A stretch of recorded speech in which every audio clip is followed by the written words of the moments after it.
నమస్తే. నేను మీ సుబ్రహ్మణ్యాన్ని. ఈరోజు మరొక చిన్న కవిత్వం మీ ముందుకు వచ్చాను. ఇది నేను రాసి చదువుతున్నది. విని మీ అభిప్రాయం తెలియజేయండి. సబ్స్క్రైబ్ చేయడం మర్చిపోకండి. కలం వీళ్ళూరుతోంది, గలం విప్పి నా గొడు వినిపించమంటోంది. ప్రజాస్వామ్యాన్ని ప్రశ్నించమంటోంది, గలం విప్పమంటోంది. నిజంగానే బానిసత్వం పోయిందా? మనకు స్వాతంత్రం వచ్చిందా? కాలుష్యం వెదజల్లుతున్న వాహనాలు, లంచం ఇస్తే గానీ కదలని పనులు, అనాథల ఆర్తనాదాలు, పిడికిడి ముద్దకు నోచుకొని ముసలి తల్లిదండ్రులు.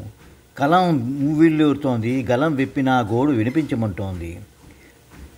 బడాబాబుల కబ్జా భూములు, యువతను మత్తు చేసే మారక ద్రవ్యాలు, కల్తీ ఎరువుల కలుపు మొక్కలు, బేద రోగులను వెలివేసిన స్వార్థపూర్త వైద్యులు.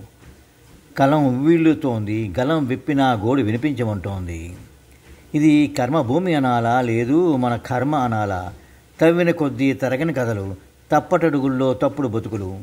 కన్న ప్రేగు గొంతు నొక్కిన కసాయి తల్లి, కన్న తల్లిని కరదేర్చిన కసాయి కొడుకు. వృద్ధాశ్రమంలో వృద్ధుల ఆకలి కేకలు, ప్రేమానురాగాలకే ఎదురు చూపులు. యువతను చిదిమేస్తున్న మారక ద్రవ్యాలు, దేశ భవితను కాళరాసిన మారణ హోమాలు. అనాది బాలల ఆర్తనాదాలు, ఎవరికి చెప్పాలి, ఎలా ఆపాలి? కలం అడగమంటోంది, గలం వినిపించమంటోంది. భారతమాత ఊహకు అందని వింత పరిణామాలు. కలం అడగమంటోంది, గలం వినిపించమంటోంది. విన్నారు కదా? మీ అభిప్రాయం తెలియజేయండి. నమస్తే.